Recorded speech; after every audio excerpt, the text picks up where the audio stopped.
Gola butti deemuuf jenna waan ta'eef daqiiqaa shan fudhattanii 5 yookiin 5 gadi waan ta'e irratti yaada keessan maal akka yaaddan suggestionii gaaffiis qabdu taanaan achumaan walitti qabdanii akka nutti himtanii barbaanna. Dubartootaaf dursa laannaa sanaaf Oroosiitiin haabsita neetworkiin keessannoo gadi bu'aadha waan ta'eef intaa moo naarifatta jaarsa. Laki kanniif. Maato fayya. Okay, Beetii Salaalee irraan jalqaba. Hayyee nagaa sanii faa ta'u. Jecha sanii qabu yaada kanarratti gadi baatanii dubbachuu keessanii. Namoonni baay'een har'a mana keetti bichaa agarre malee namni duraa dubbachaa jiru kan jiru. Yaani uummanni Salaalee kuni Oromoo miti waan jedhu natti argamaa jira. Maaliif sabni keenya kuni uummanni Salaalee gadi bobba'ee mana ofitti deebi'uu dhiisira. Maaliif sodaadha. Yoo mana isaanii jiraatanii guyyaa warra mootummaatiin dararamu galgala immoo qaama biraatiin dararamu jechuudha. Uummanni Salaalee qaama sadiin kan dararamaa jiran. Yoo gabaa bahanii akka baay'atanii galuu hin danda'anii achitti hin hidhamanii istiishaanii qallabdanyaniit kan hidhaman. Yoo mootummaa irra gadi deebi'anii warra biyyaatti yoo jiraatanii isin mootummaa qallabdanyaniitu kan dararaman jechaadha. Qaama sadiin kan dararamu uummanni kun. Kanaaf sagalee nuuf ta'aadha ammas sagalee isinirraa barbaanna Oromoo. Maatiin kiyya jechuudha numti erga maatii kiyya dubbisee hoggaa guutuufan deema. Maaliif yoon dawwalee neetworkiin hin jiru neetworkiin cufaadha akka naannoo Salaalee keessa ta'ee toni aboote keessa neetworkiin hin hojjetu.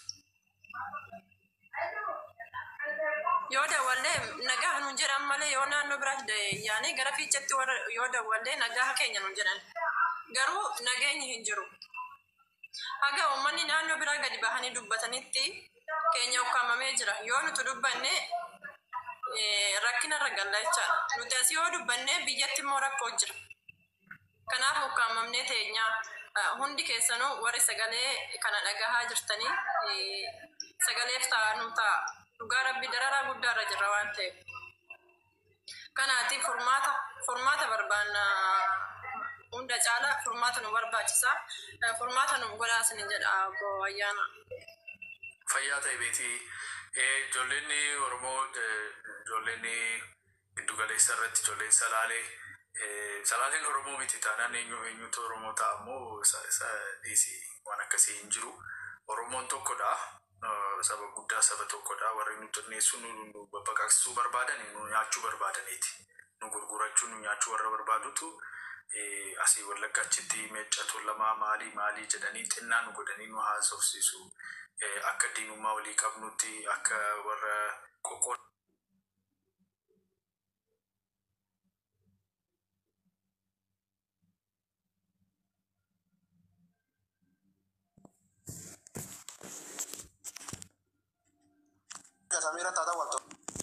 City, you eat a lion one bite at a time. You eat an elephant one bite at a time. Means you have to break it down, sizable godani. So asanaaf sizable godani nyaachuuf nu balleessuuf uummata keenya dararuuf xinneessuuf isaaleen achi baluun achi Wallaggi kanadhaa gujiin sanadhaa jedhanii akkasitti lama maalii bakka hundumaatti akkasu yaadu. Warri Oromoo ta'anis warri argama saba biraa qabanis warri saba biraa irraa ta'anis fedhii isaanii guutuudhaaf kana godhu malee never waan akkasii yaaduunis nurra hin jiru.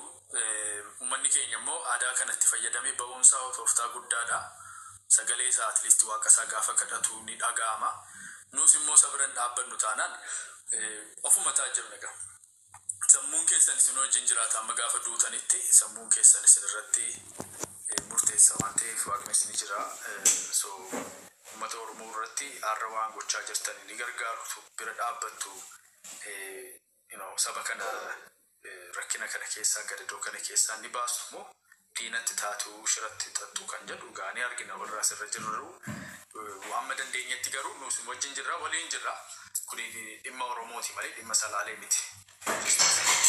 matuma salaaleetu amma yeroo sana jidduutti intana yaada dabaluu qabatti Oromootiin ogeessa literaaturii fi folklooriiti tarii waan kanarratti moor yeroo waa'ee siyaasaa asirratti haasofnu waan ta'eef isa wajjinis osoo achirratti fokkasoolee waan jedhe sanarratti illee osoo waan jiru jechuudha. yaada akkatti laatu. Okay. Warra kanarratti qayyabatanis ni fidna ni haasofna. Oromootiin kan taane sattanii kenna. Yaada amma dubbachaa jiru kanarratti waliin dhaabbanna. Sagalee uummata keenyaaf taana sagalee ta'uu immoo callumannee isa tiktaakii irra hojjaa qofa otoo hin ta'in barreeffamaanis namootatti imeelii erguu Twitter irratti bakka hundumaa irratti uummata keenya sagalee taanaaf bakka biraatti warri jiran Oromoonis aadaa isaatiin akkasitti bahee Boorannis hundumtuu ilaalcha Oromoon qawweedhaan akkatti deemaa jiru kuni Oromoo irratti miidhaa qabu waaqa isaa haa kadhatu. Bahee gaafa inni waaqa isaa kadhatu namnis ni arga. Kadhannaan isaa waatni uummataaf miti waatni gara waaqaati garuu gaafa waaqa kadhattan ijoolleen keessanis isin dhaga'u waan ta'eef sagalee keessan qusatinaa baasaa rakkisaa akka ta'e naagalaa achi warra jiranii namaaf kana ta'anii sana nu godhanii baluun kana godheedanii ispeeshaalii qaama tokko irratti yoo dubbatanii balleessaadha waan ta'eef rakkina biraas isaan irrattis nama biraa irrattis akka hin fidneef akkasuma godhanii itti fufuutu irra amma gaa Oromoon ga'umsa qaba beekumsa qaba waaqumarraa kan laatames qaba waan ta'eef aadaasaa keessaa waanuma sirrii godhanii saayilent ta'uunsaa sirriidha.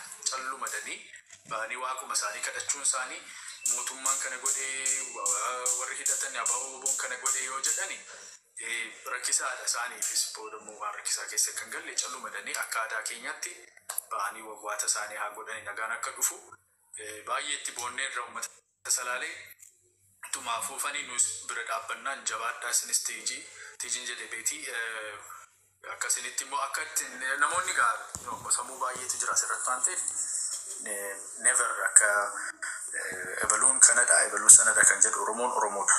Warri nu xunneessuu barbaadan of isaanii xinnaatu fayyaa ta'e ulfaadhuun siin jedha. Oromooti folkloorii kana irratti afaan irratti maal irratti hin gashitu jechaara aanoleen kriitiksii barbaada waan inni dhiyeesse irratti namoota beekumsa kana irratti qaban wajjin isaasuuf yeroo waan ta'eef fuufi. Haa ta'u kriitiksii irra caalaayyuu waan gaarii dhiyeesse waan daqiiqaa muraasa kanatti waan sana hunda dubbataa jedheellee irraa eeguu yoon baadhesi dhuguma folklooriitti teessisiin humti koo maastersiiyyuu folklooriidha.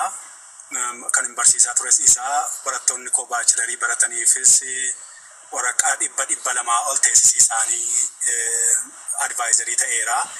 So waan galaana waan ta'eefi waan TikTok irratti daqiiqaa 5tti dubbanneef hin dhumiti garuu yeroo inni waa'ee waraqaa sanaa kaasee ofii kootiis na yaade gumaachuu nan danda'a yookiin idiin godhee waan itti dabaluu nan danda'a. Haalli baay'ee knowledgein indigenous ta'an kuni utuu kabajaa qabu ta'e waraannu qawweenu lafaan ka'u ture sana baay'ee irra dagannee waan dabarreef ammayyummaa nutti fakkaate qawwee diraqanii walitti fiigaa jirra. Sun walalollee qabaa weedduullee qabaa gama oduu duriitiin illee ibsamaa gama baay'eedhaan bifa adda addaatiin dhiyeessanii haala itti uummanni nagaa barbaadu maal akka inni jedhu akkaataa gosa adda addaa keessatti salaalee keessatti macca keessatti tuulama keessatti